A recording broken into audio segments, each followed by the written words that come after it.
After a fierce gunfight in the streets of Carson City, ending in a climactic battle against a lanky robo-bandit, Annie and Clint head inside the heavily guarded restaurant where it looks like the kid gangs hold up, looking for information. This is part 2 of Overthinking Wild Guns. I used to think the building to the right was where this section took place, but there's more than a couple of reasons why I think we're in the restaurant. First, it's the only building with enemies inside it. Second, it's the most prominent structure in the previous level. And third, you can kind of make out a table from outside. If you assume the angle we're facing here is right after walking through the front doors, then that kind of checks out. The windows don't match, but you don't get to see the windows on the side of the building from outside, so that doesn't really count for anything. Finally, and we'll talk about it more in the next episode, what we can make out of the streets below in the next section gives us the best clue yet as to what building we're in. Maybe everybody just assumes we're in the restaurant, and I'm the only one who thought it was the other building. Oh well, let's take a look at the level. Most, if not all, sections in Wild Guns have destructible environments, but for some reason, it's something I always associate with this section. Every time I play through this part, I feel like I'm more focused on busting up the tables, the bottles, the fans, the jukebox, than actually fighting the bandits. Speaking of, we've got a conga line of arseholes rolling into frame, and Cheech Marin-looking bartenders tossing molotovs.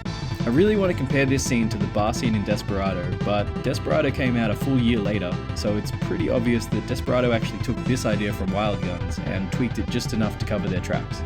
I can't think of any particular references this section might have, and I don't actually think it's referencing anything in particular. The Saloon is a staple in all sorts of Western films, whether it's for a few dollars more or even something like Back to the Future 3. It even shows up in things like Three Amigos or A Million Ways to Die in the West.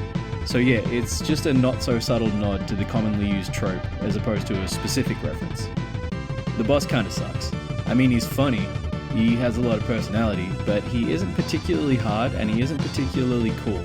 He's just some skinny bitch who's clearly out of his depth. If this were a movie, he could very well be the comic relief. I think that's everything for part 2. The game opens in a High Noon style gunfight in the streets and progresses into a saloon scene. Aside from the robots and the slightly cyberpunk aesthetic, it's a fairly stock standard Western plot so far, but that's all about to change. Thank you so much for watching. I saw in the last video that some of you have never even heard of Wild Guns.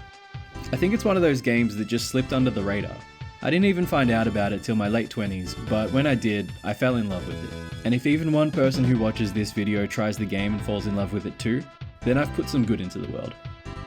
Thanks again, and I'll catch you in the next one.